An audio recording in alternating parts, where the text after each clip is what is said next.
दोरना batch selection number 48, जिसमें हम लोग VVI लिक्विड सॉल्यूशन के ऑब्जेक्टिव क्वेश्चंस को देखेंगे। इसमें जितने भी क्वेश्चंस होंगे जो कि ऑब्जेक्टिव में पूछे गए होंगे प्रीवियस ईयर में, मैंने सबको यहाँ पर इंक्लूड कर रखा है। और बाकी प्रोबेबिलिटी होती है कि अनुसंख्य गुणधर्म एक टॉपिक है लिक्विड सॉल्यूशन का, वहाँ से क्वेश्चन आने का। मैंने उससे भी सारे क्वेश्चन यहाँ पर उठा रखा है। तो ये VVI objective question lecture number 48 है दोरना बैच को। अगर आप अभी तक आपने फॉलो नहीं किया है तो उसका लिंक डिस्क्रिप्शन बॉक्स में दे दिया गया है, जाइए वहाँ से उसको फॉलो कर लीजिए, देखना स्टार्ट कर दीजिए।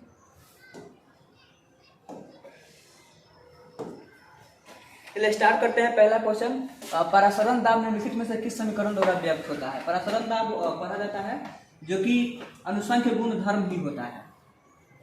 लिक्विड सॉल्यूशन से अगर सवाल बनता है तो ज्यादा प्रोबेबिलिटी होता है कि अनुसंख्य गुणधर्म से पूछेगा। तो पाई बराबर होता है CRT, या कभी कभी इसको P बराबर CRT भी कहा जाता है। तो P बराबर CRT ऑप्शन ए हो जाएगा। अर्धपार्ग में झिल्ली से परासरण क्रिया में निकल पाते हैं। तो परासरण की जो क्रिया होती है उसमें से विलायक का अणु निकलता है। आदर्श विलयन का निम्नलिखित में से कौन गुण होता है? राउल्ट के नियम को जो पालन करता है उसको आदर्श कहा जाता है, जो नहीं करता है उसको अनादर्श कहते हैं। तो यह राउल्ट के नियम को पालन करता है, यह राउल्ट के नियम का पालन नहीं करता है, गलत हो जाएगा। ए और बी दोनों गलत, इनमें से कोई नहीं। इसका आंसर ए हो जाएगा। पहाड़ों पर जल का क्वथनांक कम क्यों हो जाता है? इसका कारण होता है कि वहाँ वायुमंडलीय दाब कम होता है, मतलब कि वहाँ पर एटमॉस्फेरिक प्रेशर का मान घट जाता है, जिसकी वजह से वहाँ पर जल का बॉइलिंग पॉइंट क्या हो जाता है, कम हो जाता है। बाकी वहाँ पर ताप कम होता है, ये भी नहीं होगा, ये भी नहीं होगा, ये भी नहीं होगा।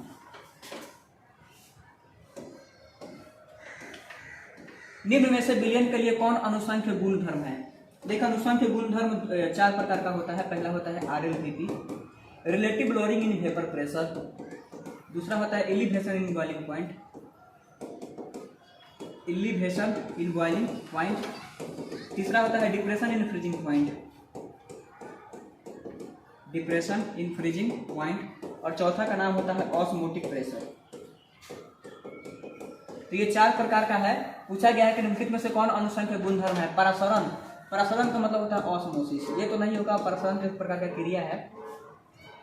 अच्छा, ऑप्शन के हिसाब से देखा जाएगा। एक मिनट, इसको, क्योंकि अगर ऑप्शन नहीं होगा तो फिर बाद में इसी को टिक किया जाएगा।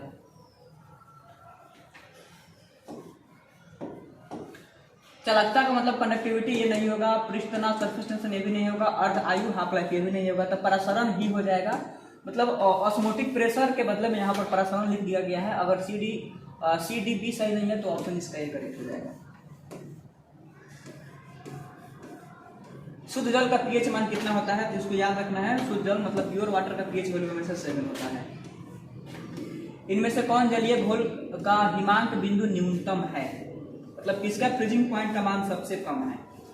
तो देखिए फ्रीजिंग पॉइंट का जो मान होगा वो इनवर्सली प्रोपोर्शनल होगा डेल्टा TF, जिसके लिए डेल्टा TF का मान जितना ज्यादा होगा उसका फ्रीजिंग पॉइंट का मान उतना ही कम होगा। तो डेल्टा TF डायरेक्टली प्रोपोर्शनल होता है वांट ऑफ फैक्टर। तो वांट ऑफ फैक्टर कैसे निकालेंगे? इसका वांट ऑफ फैक्टर का मान हो जाएगा, सोडियम क्लोराइड है तो सोडियम अपने 2 आयंस में टूट जाता है, तो इसके लिए वांट ऑफ फैक्टर का मान आ जाएगा 2। CH2OH है, C2H2OH, C2H2OH,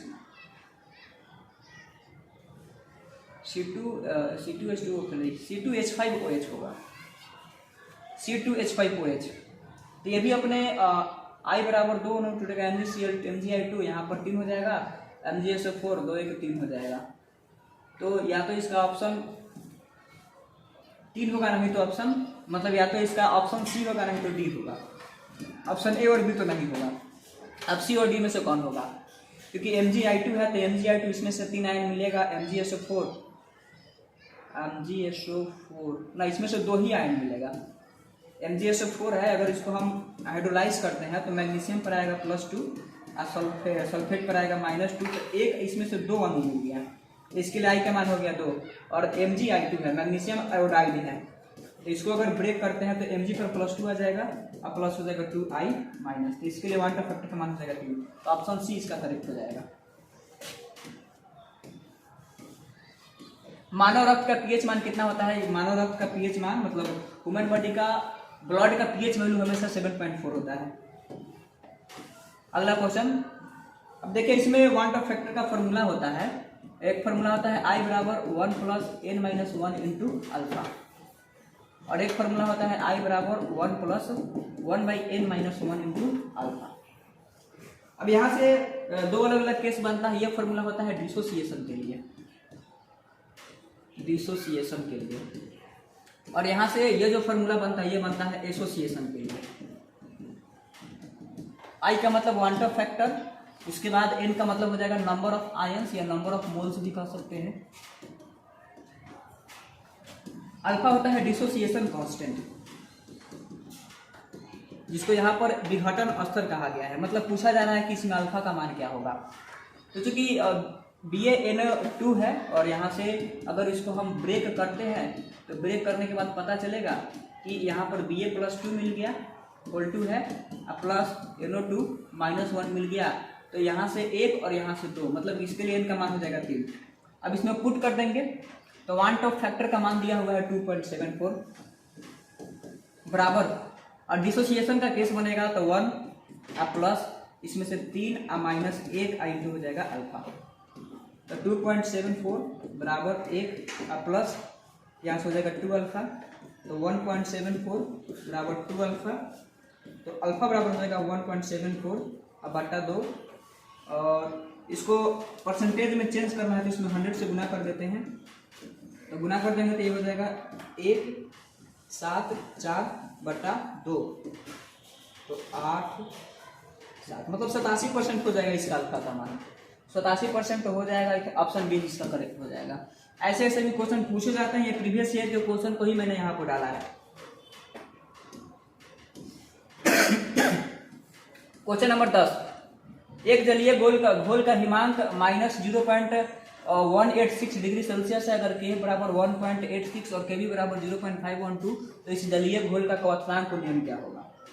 अब ये भी अच्छा सवाल है, मतलब यहाँ से जलीय घोल का हिमांक दे दिया है, Kf का मान दे दिया है, Kb का मान दे दिया है, तो मतलब देखिए यहाँ से डेल्टा Tf का मान दिया हुआ है 0.186 डिग्री, क्योंकि अगर Tf और इसके लिए मतलब वाटर के लिए अगर बात किया जाए कि डेल्टा Tf का मान कितना होगा, तो उसके लिए अप्रोक्स 0 के बराबर होता है, एकदम प्योर वाटर होगा तब, क्योंकि उसका फ्रीजिंग पॉइंट 0 के बराबर होता है। इसमें डेल्टा Tf 0.186 ही मैं ले लेता हूँ, उसके बाद डेल्टा Tb के मान हमसे पूछा है, और Kf का मान दिया हुआ है 1.86, Kb का मान दिया हुआ है 0.512, तो चूंकि फॉर्मूला होता है डेल्टा T बराबर want Hoff factor into Kb into m, equation 1, और डेल्टा Tf का फॉर्मूला होता है want Hoff factor into Kf into m, equation 2। दोनों को डिवाइड कर देंगे, इक्वेशन 1 में इक्वेशन 2 से अगर डिवाइड करते हैं तो डेल्टा Tb बट्टा हो जाएगा डेल्टा Tf बराबर I into Kb into m बटा I into Kb into m, I यहाँ से Kf होगा, I कैंसिल, तो डेल्टा Tb का मान निकालना है, डेल्टा Tb हो गया, और डेल्टा Tf का मान दे दिया है 0.186 बराबर, उसके बाद ऊपर m से m कट गया, तो फिर Kb का मान दिया हुआ है 0.512 बटा Kf का मान दिया हुआ है 1.86, यहाँ से डिसमल कट गया, उसके बाद ये इधर चला जाएगा 1000 हो गया, तो 186 है, और ये कट जाएगा 10 में, तो डेल्टा Tb गुना 1000 बराबर ऊपर है 512 और बट्टा नीचे है 10, तो डेल्टा Tb बराबर हो जाएगा 512 और बट्टा 1 2 3 4, यानी कि 0.0512, इसका आंसर हो जाएगा 0.0512 इसका ऑप्शन डी करेक्ट हो जाएगा। ये न्यूमेरिकल अप्रोच होते हैं, अगर ऐसे ऐसे क्वेश्चन पूछे जाते हैं तो वो बहुत ही ट्रिकी क्वेश्चन होते हैं। अब डायरेक्ट सोचिएगा कि इसमें हम फार्मूला लगा दें Kf का RT² बटा 1000 इंटू LF, तो ऐसे भी ये सॉल्व हो जाएगा, बट इसमें बहुत प्रॉब्लम होता है और इससे बहुत जल्दी सॉल्व हो जाता है। इक्वेशन 1 में इक्वेशन 2 से डिवाइड कर दिए। अगला क्वेश्चन है, अगर n घुल पदार्थ के मोल की संख्या n तथा गोलक के मोल की संख्या, तो घुल का मोल प्रभाज क्या होगा? तो मोल फ्रैक्शन पूछा है। देखिए घुल का अगर मोल फ्रैक्शन पूछेगा, मोल प्रभाज मतलब होता है मोल फ्रैक्शन, तो बहुत ही आसान फॉर्मूला है। ऊपर रख दीजिए घुल के मोलों की संख्या, मतलब जिसका पूछेगा उसका मोल ऊपर, तो घुल का मोल अब बट्टा में बिलियन। तो यहाँ पर घुल का मोल दे दिया है कितना? घुल का मोल स्मॉल n दिया हुआ है, तो इस मोल फ्रैक्शन ऑफ सोल्यूट बराबर क्या हो जाएगा? तो ऊपर हो जाएगा सोल्यूट का मोलों की संख्या जिसका वैल्यू है n, और नीचे है बिलियन। तो बिलियन में विलायक और विलय दोनों होता है, तो विलय का है n और विलायक का है कैपिटल N, तो स्मॉल n बटा n प्लस n। इसका फॉर्मूला हो जाएगा ऑप्शन बी। कौन सी इकाई सांद्रण ताप से स्वतंत्र होता है? ये बहुत ही इंपॉर्टेंट है। टेम्परेचर से कौन स्वतंत्र होगा? देखिए जिसमें वॉल्यूम होता है वो टेम्परेचर पर डिपेंड करता है, नोट में लिख लीजिएगा। अगर वॉल्यूम होगा तो ताप पर निर्भर करता है, ताप पर निर्भर करता है। अगर वॉल्यूम नहीं होगा तो ताप पर निर्भर नहीं करता है। मूललता है, तो मूललता का फॉर्मूला क्या होता है? विलय के मोलों की संख्या, विलय के मोलों की संख्या, और बट्टा में हो जाएगा विलायक का द्रव्यमान, विलायक का द्रव्यमान, और वो भी द्रव्यमान होना चाहिए केजी में। तो ये मूललता है। मैंने कहा कि जहां कहीं पर भी आपको वॉल्यूम देखने के लिए मिल जाएगा तो समझिए कि ताप पर निर्भर करेगा, तो ये ताप पर निर्भर नहीं करेगा, मतलब ये क्या है? ताप से स्वतंत्र है। उसके बाद है मोलरता।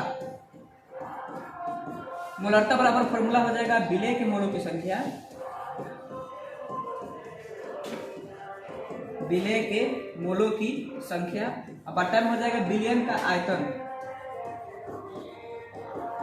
अब बिलियन का आयतन यहाँ पर लीटर में होता है, तब यहाँ पर आयतन आ गया। आयतन आ गया इसका मतलब ये ताप पर निर्भर करता है, ताप पर निर्भर करता है। उसी प्रकार से नॉर्मलता है, तो नॉर्मलता का भी फॉर्मूला होता है, नॉर्मलता बराबर ग्राम इक्विवेलेंट की संख्या, अब बट्टा में हो जाएगा बिलियन का आयतन। तो यहां पर भी आयतन आ गया, मतलब ये भी ताप पर निर्भर करेगा।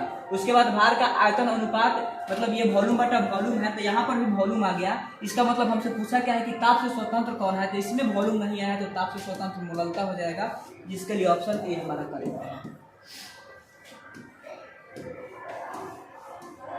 उसके बाद है H3PO4 के 1 मोलर बिलियन की नॉर्मलता का मान क्या होगा? तो ये फॉर्मूला हमेशा आपको याद रखना है। नॉर्मलता बराबर होता है वैलेंसी इनटू मोलरता, मतलब इसको आप देख सकते हैं n बराबर m इंटू वैलेंसी। n का मतलब होता है नॉर्मेलिटी, मतलब नॉर्मल,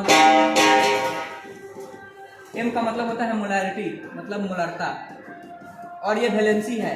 अब वैलेंसी एसिड के लिए कैसे देखते हैं? तो एसिड के लिए जितना H प्लस होगा उतना उसका वैलेंसी हो जाएगा। बेस के लिए जितना OH माइनस हो जाएगा उसके लिए उतना वैलेंसी का मान हो जाएगा। अगर सॉल्ट की बात करते हैं तो सॉल्ट में जितना उस पर चार्ज प्लस में या माइनस में होता है वो उसका वैलेंसी का मान हो जाएगा। तो चूंकि n बराबर होता है m इंटू वैलेंसी, और यहाँ पर दिया हुआ है H3PO4, तो H3PO4 का स्ट्रक्चर अगर बनाएंगे तो ऐसे बनेगा OH OH OH। अब यहाँ से H निकलने वाला कितना है? इसमें तीनों H निकल जाएगा, तो इसके लिए वैलेंसी का मान हो जाएगा 3। तो नॉर्मेलिटी का मान पूछा है, तो नॉर्मेलिटी बराबर मोलारिटी का मान दे दिया है 1 इंटू इसके लिए वैलेंसी का मान हो गया 3, तो नॉर्मेलिटी का मान हो जाएगा 3 नॉर्मल। तो इसका आंसर हो जाएगा डी, 3 नॉर्मल। अगला क्वेश्चन, दो द्रवों का एक मिश्रण जो स्थिर संगठन पर उबलता है उसको एजियोट्रोपिक मिक्सचर कहा जाता है, जिसको यहाँ पर एजियोट्रोप लिखा है, इसको आप कवाथी मिश्रण भी कह सकते हैं।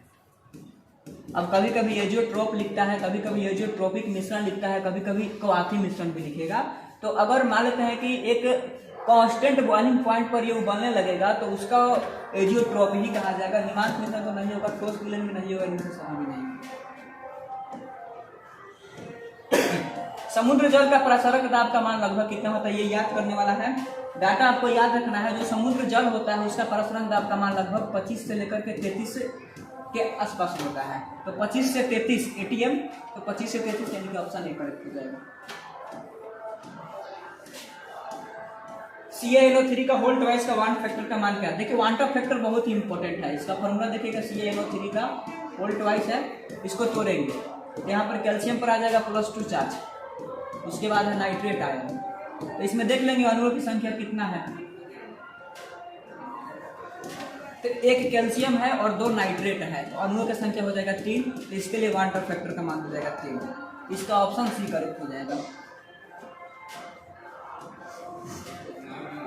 ग्लूकोज के जलीय विलयन की शक्ति 10% है, इसके 1 ग्राम मोल में कितने आयतन घुले हुए हैं? 10% दे दिया है। 10% कहने का मतलब है कि 10 ग्राम कितना में घुला होगा? 100 ml में घुला होगा। तो 1 ग्राम कितना में घुला होगा? 100/10 में घुला होगा। तो ग्लूकोज का होता कितना है? ग्लूकोज C6H12O6, इसका आणविक भार होता है 180। तो 180 ग्राम कितना में घुला होगा? गुने 180, 0 से 0 कट गया तो आ गया 1800 मिलीलीटर। अब 1800 मिलीलीटर आ गया, इसका मतलब क्या होगा? 1000 से डिवाइड कर देंगे तो 1800 अब बटा 1000 तो हो जाएगा 1.8 लीटर। इसके हिसाब से ऑप्शन डी करेक्ट हो जाएगा, 1.8 लीटर। क्वेश्चन नंबर 18, निम्नलिखित में से कौन अनुसंख्य गुण धर्म नहीं है? ये क्वेश्चन बार बार पूछा जाता है। हिमांक अवनमन है, क्वाथुनियन भी है, उसके बाद वाष्प का सापेक्ष अवनमन भी है, प्रकाश की सक्रियता नहीं है, इसलिए ऑप्शन सी इसका करेक्ट आंसर हो जाएगा। किसी घोल का प्रसरण दाब का संबंध, ये पहला क्वेश्चन था और फिर इसमें आ गया पाई बराबर होता है CRT। तो कभी कभी कंसंट्रेशन के बदला में S भी लिख सकता है, क्योंकि यहाँ पर पाई बराबर CRT कहाँ लिखा हुआ है? ऑप्शन ए तो नहीं होगा। पाई/C बराबर RT। यहाँ पर R के बदला में S का यूज किया जा रहा है, इसलिए इसका ऑप्शन डी करेक्ट हो जाएगा।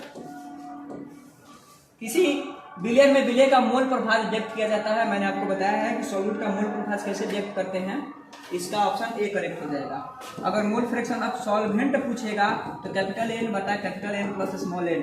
अगर सॉल्यूट पूछेगा तो n/N प्लस स्मॉल n, इसलिए इसका ऑप्शन ए करेक्ट हो जाएगा।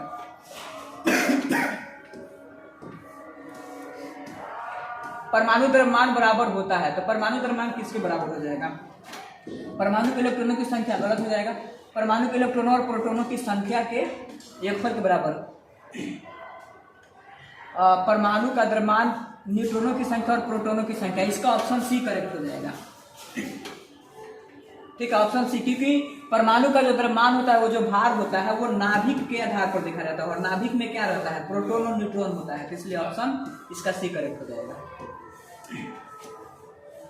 अपेक्षिक वाष्प दाब का अवनमन होता है, मतलब पूछा है कि हमसे अपेक्षिक वाष्प दाब मतलब रिलेटिव RLVT पूछ रहा है, रिलेटिव लोरिंग वेपर प्रेशर, तो P0 माइनस PS बटा P0 होता है, ऑप्शन बी करेक्ट हो जाएगा। निम्नलिखित में से कौन राउल्ट का नियम है? तो राउल्ट का नियम यूज किया जाता है वहां पर पार्शियल फ्रैक्शन ज्ञात करने के लिए। तो राउल्ट का नियम पूछा है, तो राउल्ट का नियम जो प्रेशर होता है वो मोल फ्रैक्शन के डायरेक्टली प्रोपोर्शनल होता है। तो टोटल प्रेशर मोल फ्रैक्शन के, मतलब इसका ऑप्शन ए सही हो जाएगा। P बराबर होता है P0 इंटू मोल फ्रैक्शन। निम्न में से ताप के द्वारा प्रभावित नहीं होता, अभी आपको बताया गया है।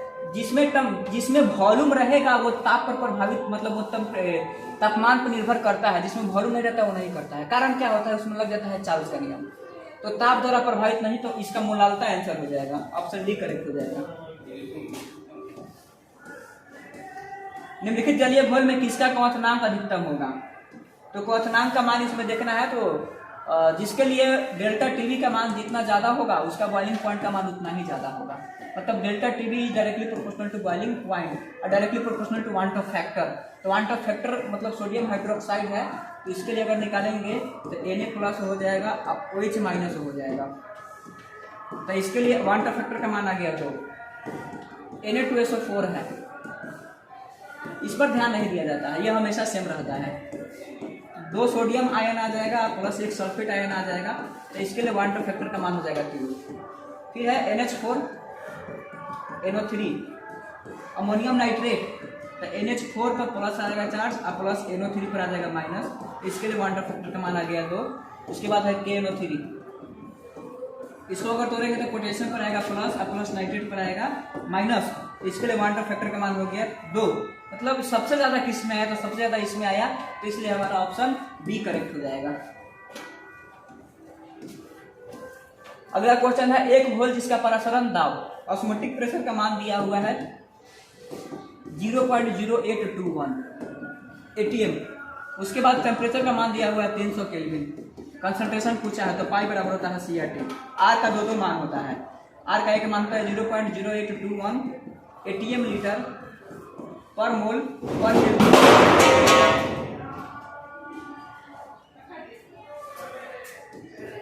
और आर का एक और वैल्यू होता है 8.314 जूल पर मोल पर किलो। यहाँ पर इस आर का यूज करना है। तो पाई का मान दिया हुआ है 0.0821 बराबर सी का मान निकालना है और आर का मान होता है 0.0821 इंटू टेम्परेचर का मान दिया हुआ है 300 केल्विन। यहाँ से एक कैंसिल हो गया तो सी बराबर आ जाएगा 1/300। अब 1/300 है तो इसको डिवाइड कर देंगे 1/3 गुने 1/100। 1/3 है तो कितना हो जाएगा 1/3 0.3, ठीक है 0.3/100, तब 0.003 इसका आंसर हो जाएगा 0.003। ऑप्शन डी इसका करेक्ट हो जाएगा। अगला क्वेश्चन है, HCl और H2O के स्थिर क्वाथी मिश्रण में क्या होता है। तो इसमें ये याद रखने वाला क्वेश्चन है 22.2% HCl होता है। परासरणी दाब बढ़ता है जब, मतलब ऑस्मोटिक प्रेशर का मान कब बढ़ेगा। तो एक फॉर्मूला होता है पाई बराबर CRT। जैसे जैसे टेम्परेचर के मान को बढ़ाएंगे ऑस्मोटिक प्रेशर भी बढ़ेगा। तो कब बढ़ता है, जब तापक्रम बढ़ता है तब। Option A.